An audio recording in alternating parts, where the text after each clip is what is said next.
Hello, and welcome back to another episode of Gimmicky Tech, the series where I waste my time talking about cards you probably won't run anyway.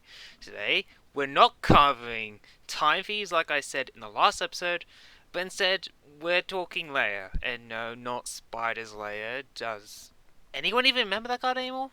I mean, come on, it's the horrible, 5D's air card? Is that when Spiders were played? It's not even a proper archetype, for God's sake.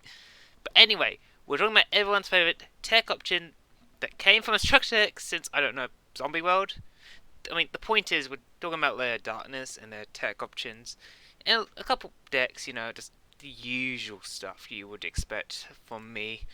If you can't tell, I'm still kind of uncomfortable.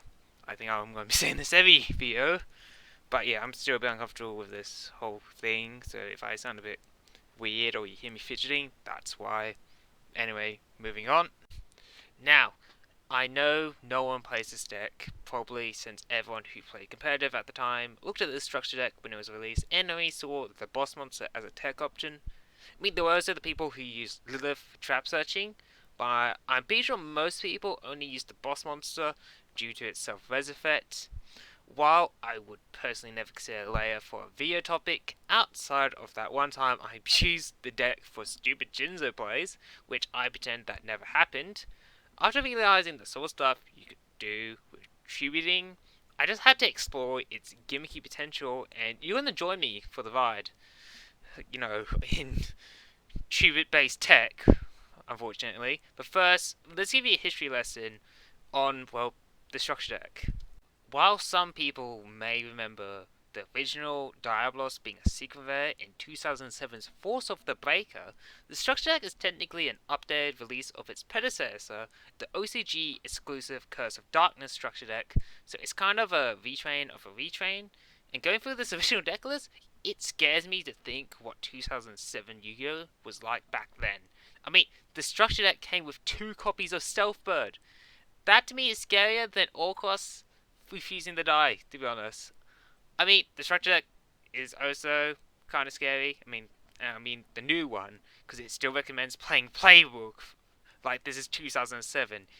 It's terrifying to me that we're still kind of live in this sort of world where people play unoptimal cards. The deck still gets the odd support once in a while, with the most recent one being Malice, Lady of Lament, due for Eternity Code. I mean, I say due, it's already out. Well, in Australia it is. I think Americans just got it. And don't worry, I will be adding all its post-structure support for the card right on part, which is happening right now. Starting with the brand new structure deck exclusive cards, while also skipping over the boss monster for now, Lilith is either a straight up 3 off or 0 off, depending on the goal of the deck.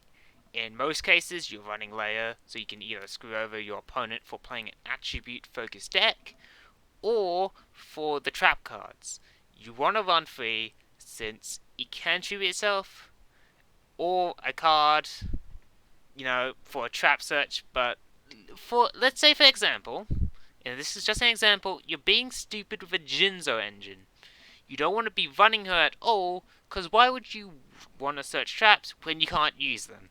I mean, it depends on how big the Jinzo engine is, but we'll still get to that later. It doesn't matter. Just play her at 3 if you're not being stupid with Jinzo. Armenia is a staple 3 off, since he isn't only just a Harpy Queen for the deck. He can also tribute cards for draw power or search power, and he can proc the boss monster's summon condition if you search him off of Armenia's effect. So obviously, you don't want to run him at any less than 3 for just how good he is within a Lair deck. Duke Shade is a debatable 2 to 1 off, while he is a level 4 with beat stick potential and removal on top of a special summon condition. I feel like he's only useful in cases when you want to clear your board of tokens, and enabling rank 4 plays, which he does lock you into dark monsters. So no Castell players here, but hey, look on the bright side, you can still summon EVILSWARM THANATOS. Or if you're really lucky, OUROBOROS. Honestly, you should only be prioritizing summoning OUROBOROS in that case. So, moving into the only trap that came with this set, because Giovanni explained why the field spell is a free off, we have Grinning Grave Virus. Now, if you only had to play one of the virus cards, because let's be honest, most decks these days have too much graveyard floating and recovery, running Grave is probably your only option, since it also looks out the potential for them to use their effects for the rest of that turn. So, if you Grinning Grave them, you're not giving them free setup during their turn. You just kind of screwed them over there. We are finally at the masterpiece of the deck, Darkest Diablos, the dragon that was the only reason why most people were interested in the deck to begin with, and you run it at 2 in a pure build. Yes, you could run it at 3, but seeing it searchable by both Foolish Burial and Armeria, I find it bricky at 3. You can run a third copy on the side if you're worried about losing copies via cards like Called by the Grave, but personally, 2 is good enough, for me at least. Leave some more room for staples, and you don't really need to do rank 8 plays in this deck, do you? No, you don't. Now, finishing off, we have the post-structure support, and to make this quick, his Infernal Majesty here is a debatable one-off, because I'm pretty sure this guy was even designed with Lair in mind, despite the card art. In fact, his stats are more in line with my boys, the Domain Gang. And Malice you run it too, since she can be bricky, since she requires a little bit more setup for her effect. Now, it's time to get to the main part of the video, showing you all the stupid stuff you can run with Lair, and thanks to Lair's unique ability, it makes a lot of usual pack filler trash more fun and viable within, well, Yu-Gi-Oh! In general. So let's move straight into the Maju Gazette monsters. Recommending these cards make me wonder where I went wrong, to be honest, but nevertheless, these cards are a great option for getting rid of tokens, as they turn your useless 1k tokens into, well, reasonable beatsticks. Now, you can run 2 to 3 of Great Maju and 1 Legendary Maju, since normal Maju doesn't really offer much when compared to the others, but that's up to you. Also, Emperor can be silent to replace any of the other Grisettes if you're fighting a battle phase focused deck like Gusto's, but let's be honest, that's just bullying at that point to the poor Gusto player. Next up is Beast Deity King Barbaros, which I don't think is its TCG name, so you're gonna have to go find out yourself, but trust me when I say this, and I know I took a long pause there, I didn't know how this made it into the list. I still don't know why I chose it. It's a level 8 that can special summon itself, so you can use it with tokens, but it takes at least 3 tokens to summon. You can use it for rank plays if you really want to do rank 8s, or you can use it for its pop effect. It's a bit high commitment, so you can run this in the side as a 2 to 3 off if you want the removal or the rank 8 plays. Or you could just not run it at all, because I'm still not sure why I recommended this. Coming up is a card you will remember if you watched the original Jinzo Lair deck, Shadow Pieces of Ohm. This card is something I wasn't expecting to be good in any deck outside decks dedicated to FTKing with it, but it's quite good on the casual level. It's not only a reasonable level 4 in terms of attack, its tribute effect is not once per turn, and it's topped with burn, and it's a rather generous token generator if you want to fill your boards with tokens for other plays. Only problem is, it's a bit slow when it comes to the token generation part, but I would still run it for the fact it's just a better Cowboy in this deck, especially since you probably won't be able to summon Cowboy most of the time. Bringing up 3 tribute fodder cards now, we have PRIMULA from the new RIKKA archetype.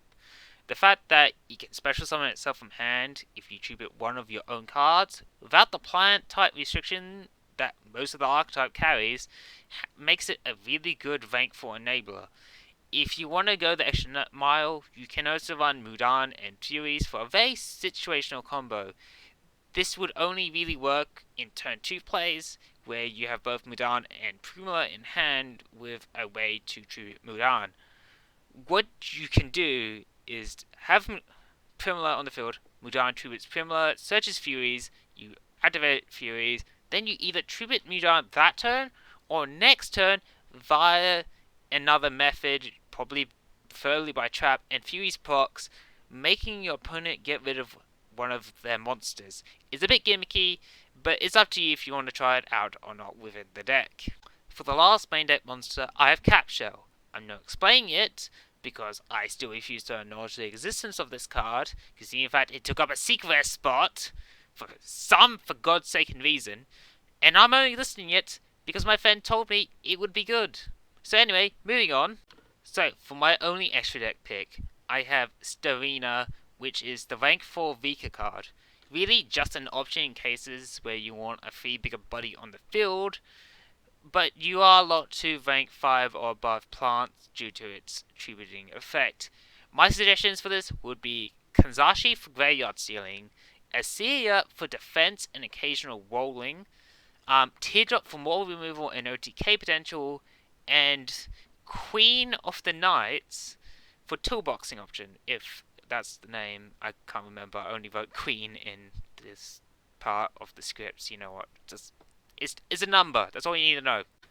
Doing real quick rapid fire for the spells, since they aren't as important. Troubadour and Monster Gate are great for swarming. Trial and Tribulation, Enemy Controller, and Share the Pain is perfect for toolboxing and extra removal. And finally, Miniguts and Ectoplasma for burn and, other alternative forms of removal. So, starting with the normal charts first, since they are searchable by both LILITH and Trap Trick, Wave is an option you may recall me suggesting in the Ghost Tricks video, and really it's better here, as an attribute dependent card is a bit useless in some matchups with Ghost Tricks, but with Lair turning all cards on the field into darks, it's a perfect removal option that's highly searchable. Also, Ballista Squad is an option if you want some more generic removal, but that's at the cost of, yet again, tributing cards, so still kind of befitting of the deck. Painful Escape is a little more situational, but considering it's a search off of tributing one of your opponent's monsters, it's a meta-dependent side deck option. Yeah, and in the case of this meta, you really don't want to be using it, because in fact, most of the layer stuff are either fiends, or they're dragons. Or, in the case of Shadow Pieces of a spellcaster, and in fact we're in the middle of Merlantian meta, or Orcast meta, whatever you want to call it, not really useful right now. Just going to quickly mention Darklight, since it is in the structure deck, so Lair players would already know about this card, so we're not going to talk about it here. Focusing on a slightly better option though, Dark Spiritual Art Greed is a good draw power card option, since it's a tribute to draw 2, so you can just plus from known monsters.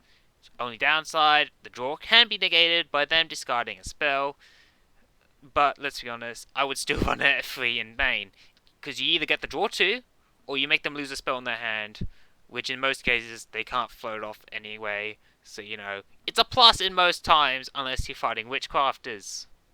Moving on to the unsearchable continuous traps, we have Regulation of Tribe, something that I would only cite into decks that focus on running one type, like plants, so, Rikkas in this case, since it's just a lockdown card, and you can just tribute off their cards if you want.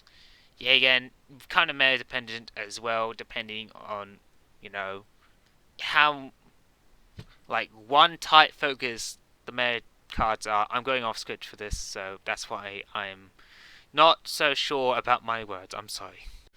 The only other continuous traps I would recommend running is the Tyrant series of cards. Their usage is solely side deck only options and completely meta dependent, as each do something completely different from each other. But the only ones I would see as a constant side deck option, regardless of meta, is Tantrum for spell negation and deck thinning, and Tyride, I can't pronounce it, for hand trap negating and skill draining the board if that's something you really need to do. The final card is Horn of Heaven for summon negates, and that's about it. It's not a very exciting end to this segment, but what are you going to do, Black Horn me? Now, Lair has a lot of potential for its builds, so I'm going to throw out the ones I have built and have some form of consistency to them, beginning with my Virus build. It's very simple and self-explanatory. You get Lair on the field, and you just get your traps in place, and the deck continues by itself. Nothing too flashy, And you, well, feel free to replace Majesty with anything else you want. I mean, may I recommend Card of Fate for memes? Huh? No? Okay. The next build is my Jinzo Lair build, which is something that shouldn't exist, yet and work, but here we are, acknowledging its existence. While Jinzo may seem conflicting to the deck's goals, the new Jinzo support makes it quite viable to play traps in the deck, since it makes the Jinzo equip searchable. Also, bonuses include, Jacker trooping itself, blocking layer effect, and Lord can enable rank 8 plays. You could try running a build which runs none of the original Jinzos, but that I wouldn't recommend due to the nature of the new support requiring you to run original Jinzo. The next deck is a Monarch control deck that focuses on using Klaus, the Shadow Monarch. I think that's its name.